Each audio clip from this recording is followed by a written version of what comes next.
It seems absolutely absurd that one would say thank you for what does not feel good. We don't want to thank anybody for giving us something that nobody really wants, and nobody wants pain. Pain is the result of sin. Before there was sin in the world, there was no need for pain. But pain is actually a merciful act of God to allow us to survive in a world that would kill us if it did not exist. God has a purpose for everything in your lives. Don't you ever tell you that God has a purpose for everything in your lives. Many of us get caught because we believe that certain things happen to us just by chance. Sometimes we even believe that it may be a consequence of our bad decisions, and I'm not going to deny that. I know there have been many times that I've experienced more pain in my life than I should have because of things I did, because of things I chose. Some of the pain that I endured was not the will of God or me, but I chose it. But if God allowed it, it had purpose. And sometimes it boggles the mind to understand how an omnipotent, omniscient, almighty God will allow things in our lives and allow us to do things that seem counterproductive for the destiny that He has chosen us for. It seems to boggle the mind to understand how God can take such horrific things, such terrible things, and bring such good things out of it. When we think of things that to give you just a brief biological background, pain. There are different types of pain. Of course, there's physical pain. Around the physical pain, we have thermal pain. In other words, pain that is caused by things being too hot or too cold. You have pain which senses the difference between sharp and dull things or noxious stimuli. You also have pain which senses pressures. And you also have emotional pain. And it is interesting that emotional pain usually has maybe 4 or 5 origins. The biggest one being fear. Most of us have emotional pain due to things that we fear. That's why in the Bible, it is constantly telling us the message from God is fear not. Tell somebody. Fear not. Now remember, fear is a noun, but it is also a verb. And fear is something you can be. You can be fearful, full of fear, or you can fear in the sense of behaving in a way that is dictated by how you feel. Now, also there is envy.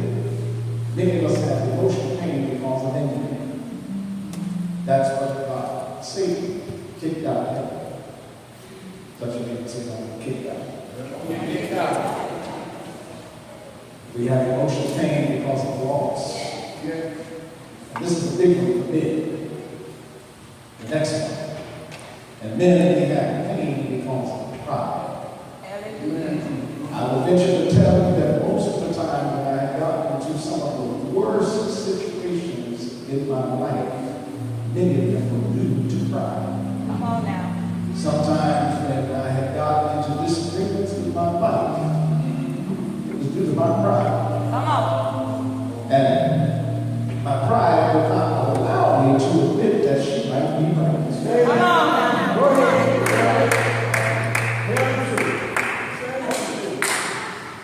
And that's a big one for men because Yes, I know you're right. have You want to be a right. power. And the last one is jealousy. Yes. Sometimes we have more things we Bible tells us that jealousy is what? It's cruel as the grave. Amen. Yes. Know you right. And then there's spiritual pain. Spiritual pain has an origin.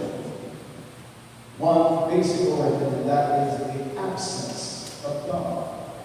And there are things that causes God to withdraw himself from us. And one of those things is sin. Hallelujah. Sin causes God to withdraw.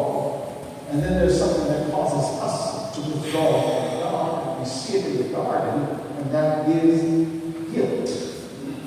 The moment we feel guilty, we are overwhelming to God. Amen. But instead, we run the opposite way. Yes, Lord.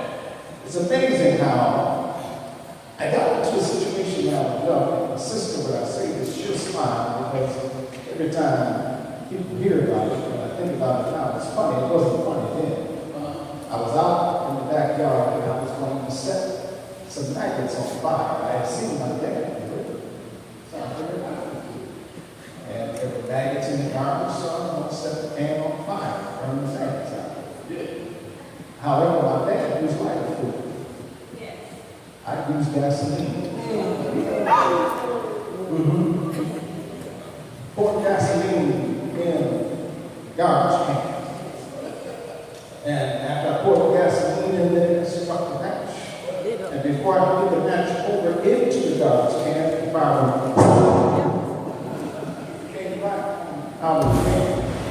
And it caught my sleeve on fire.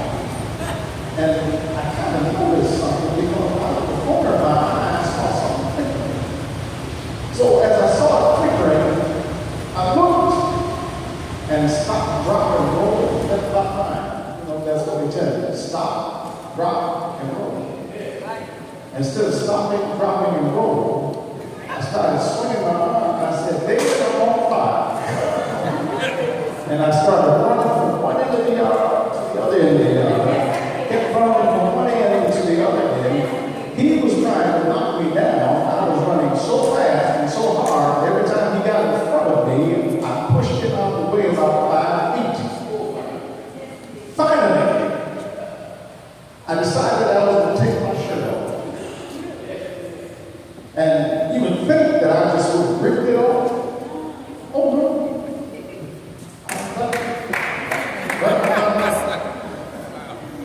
And finally slipped out of the shirt. And then stepped on it and put the fire out. However, by that time, my eyebrows were singed, my whole head was singed, I had burns going all the way up my arm.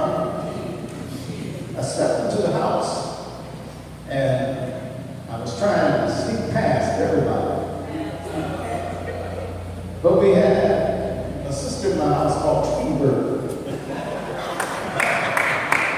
And nothing got past Tweety Bird. And as I was getting ready to go past, Tweety Bird said, "I smell smoke." Hitting some burn. I smell smoke.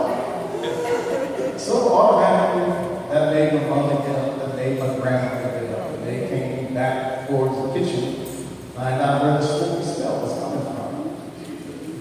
And then they looked at me and said, "What you been doing?"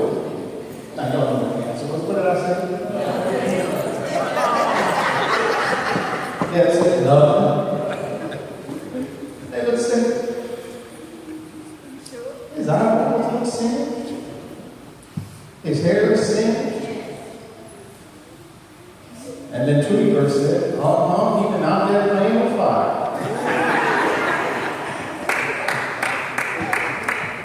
And then they grabbed